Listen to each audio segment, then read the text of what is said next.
I'm Leah Mena. Welcome to Stories of Estrangement, the podcast where we delve into the complexities of family, friendship, and the ties that sometimes break.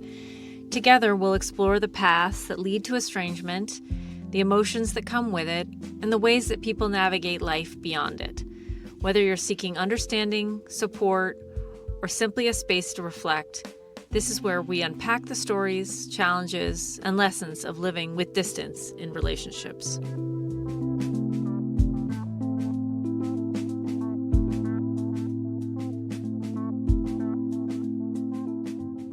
My grandmother is 101 years old.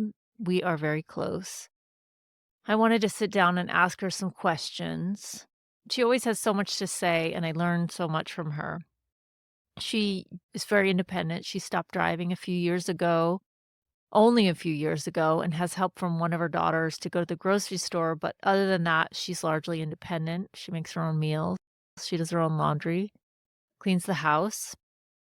She takes her blood pressure every day and logs it.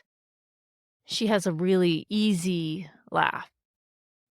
I interviewed her alongside her eldest daughter. We are in her kitchen, which is also her plant ICU, we call it. She brings back to life a bunch of little plants that others have left for dead. She has her crossword puzzle, and all of her papers are out in front of her on this little round table while we talk. I really adore her.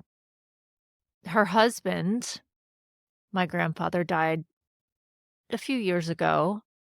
And some of the challenges of her marriage have led her to what I feel like are some profound insights. I am also estranged from her eldest child, and I've been pretty open with her about it. She remains in contact with that person, and I wanted to talk to her about it. And I never know where the conversation is going to go with her. So I wanted to be pretty broad, and I appreciated her insights.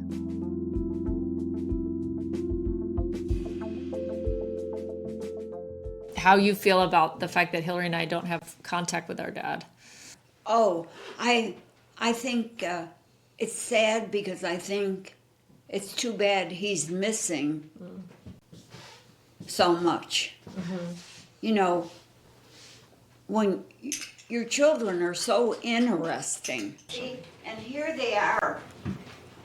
She pulls out a picture of her 3 children. Her youngest is in a bassinet, and her middle child has 2 perfect French braids.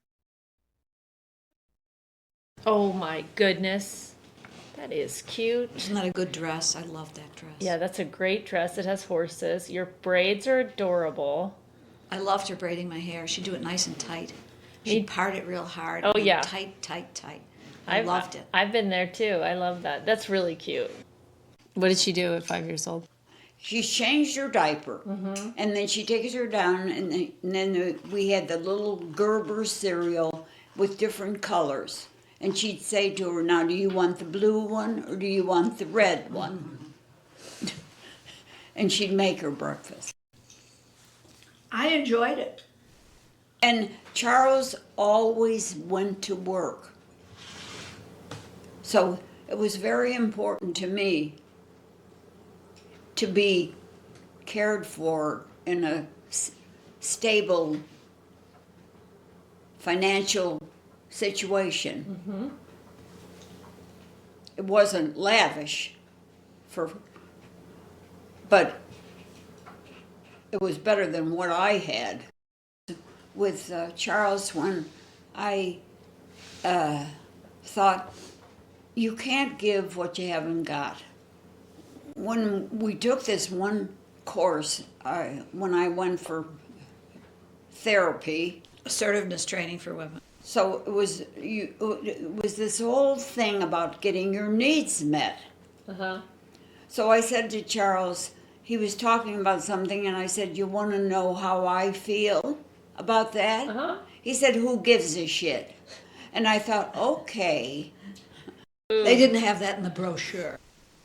So I thought to myself, well, you have to alter your expectations. And if you're doing something, don't think you're a martyr. You're doing it because you choose to do it.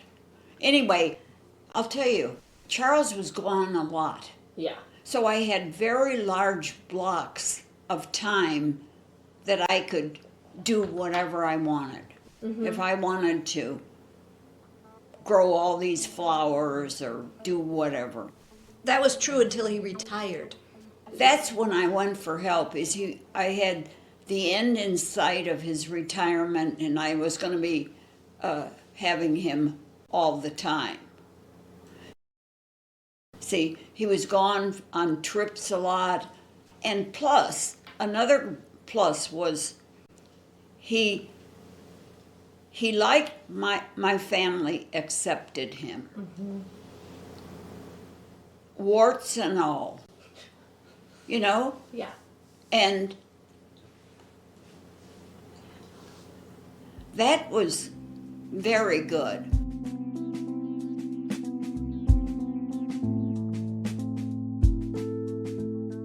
My grandmother has this thing about something she calls correcting the record. You don't always have to assert your truth or assert your memory of history. You can just let them speak and tell their truth.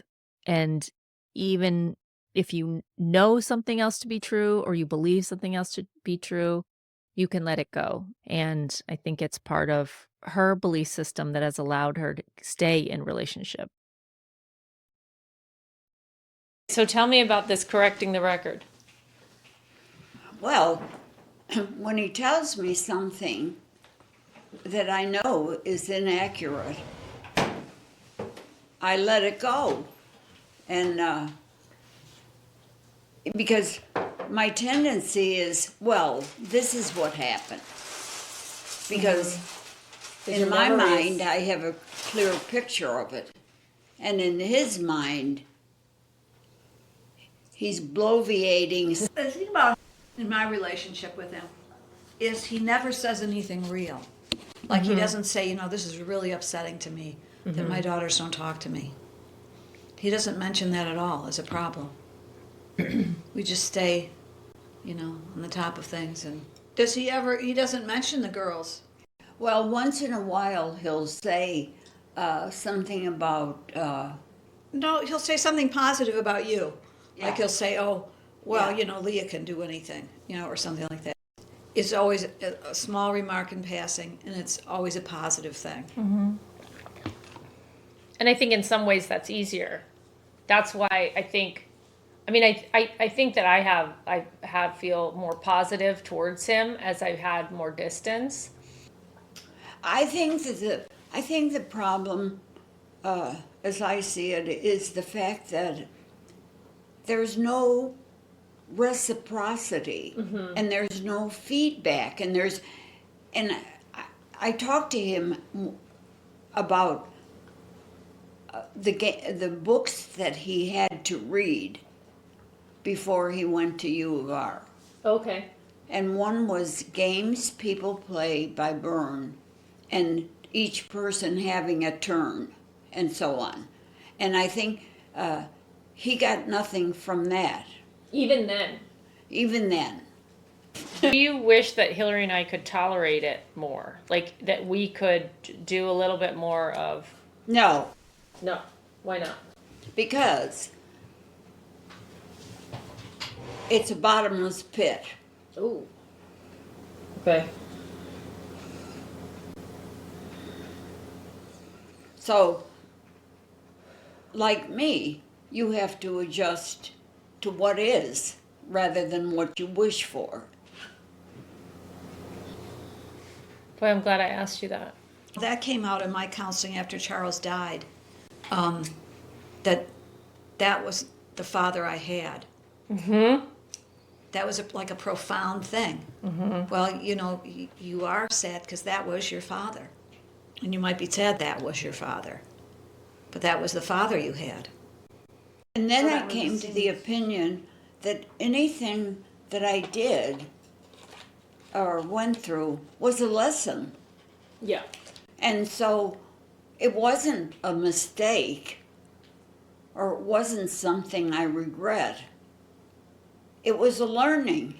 It was a lesson. And that was comforting in my mental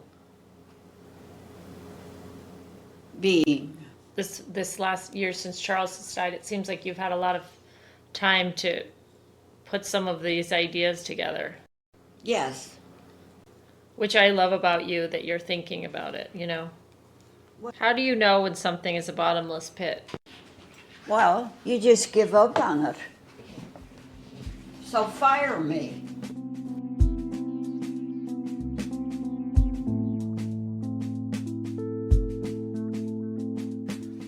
Okay, you guys ready for the question? Yep. Okay, whoever wants to answer first can answer first. Okay. Can you imagine a time? Well, first of all, how old are you guys? You don't have to give me your names. 13. 14.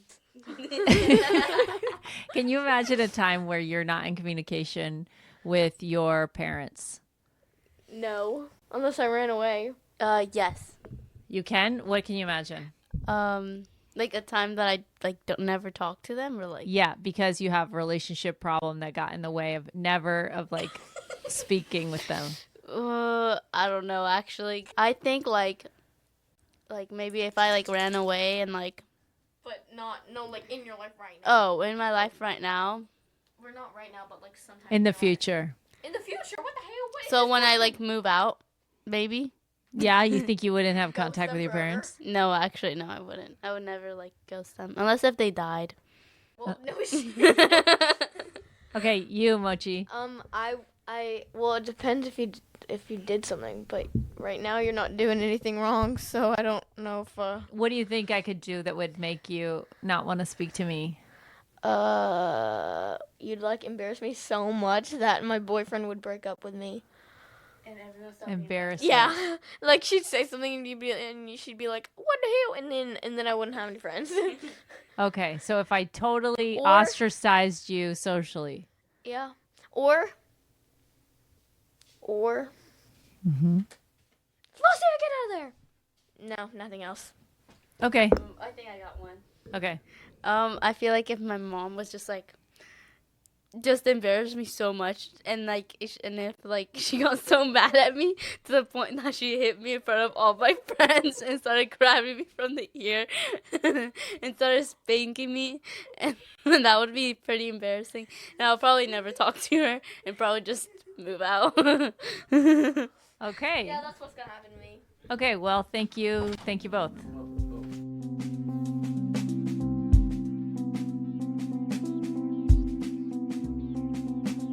This story was sent in by someone who heard about the podcast and was okay with sharing it on the air.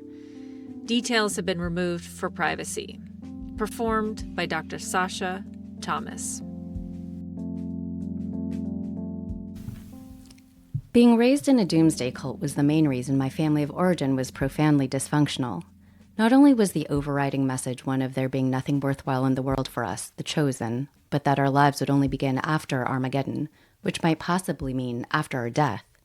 Further, we were also told that because only a certain small number on the entire planet would be saved, the person sitting next to you was likely not worthy.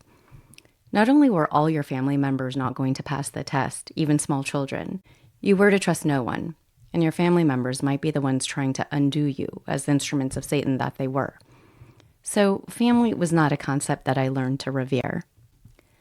I am the youngest of 4 children. I was very close to a brother who was 6 years older than I am.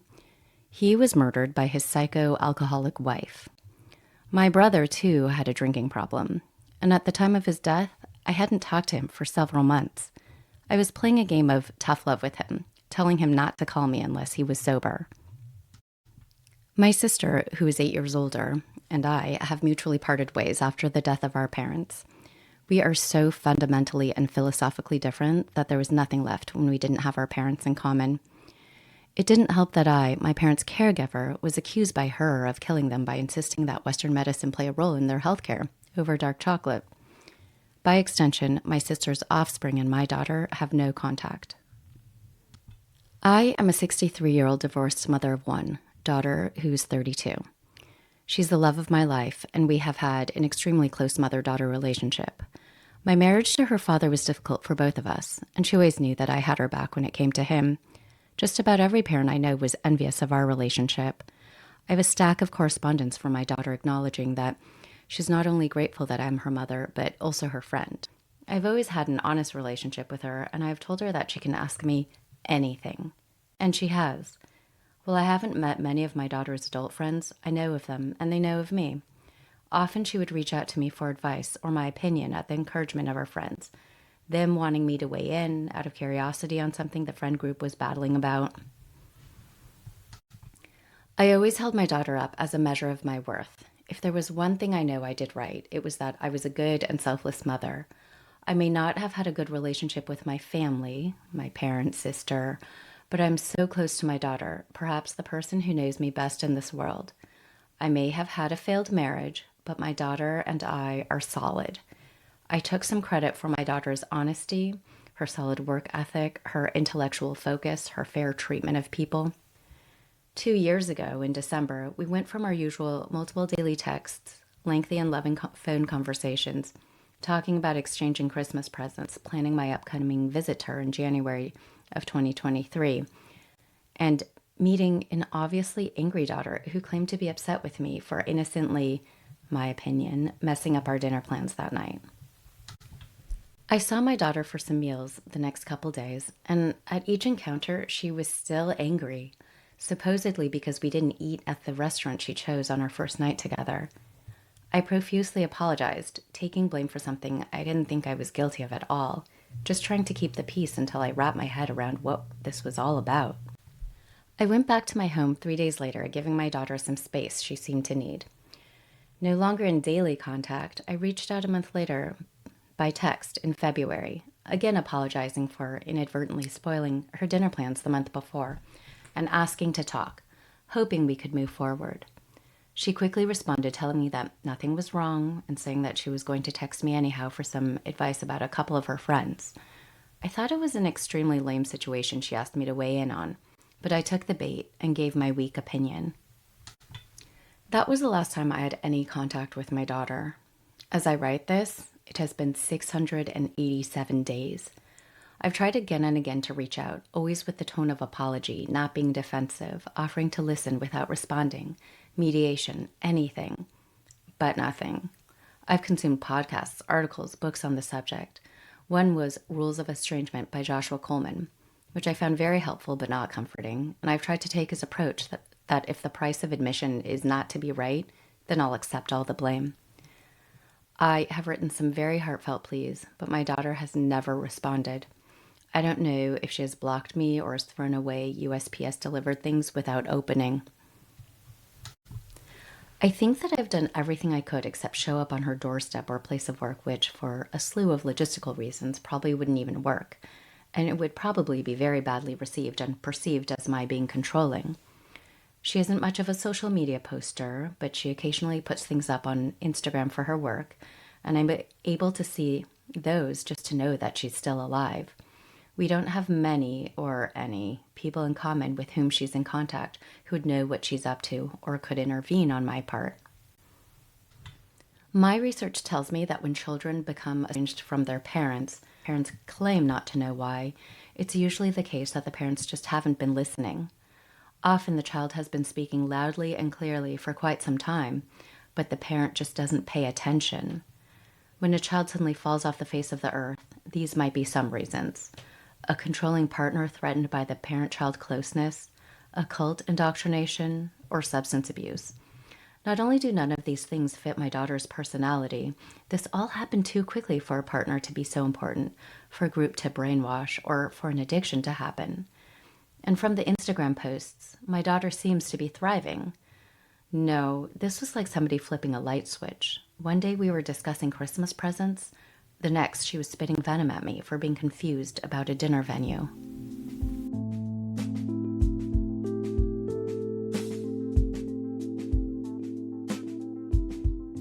Thank you for joining us on Stories of Estrangement. We hope today's conversation has offered you insight, comfort, or a fresh perspective. If you'd like to share your story or connect with our community, visit us on our website, storiesofelstrangement.com, or leave us a message at 1-844-ESTRANGE. That's 1-844-378-7264. Don't forget to subscribe, rate, and review the podcast. It helps us reach more listeners like you. Until next time, remember, healing and understanding are journeys, not destinations. Today's episode was brought to you by producers and editors Leah Mena and Chris Mena. Music by Finn Herman. Reading by Dr. Sasha Thomas, and interviews by Leah Mena.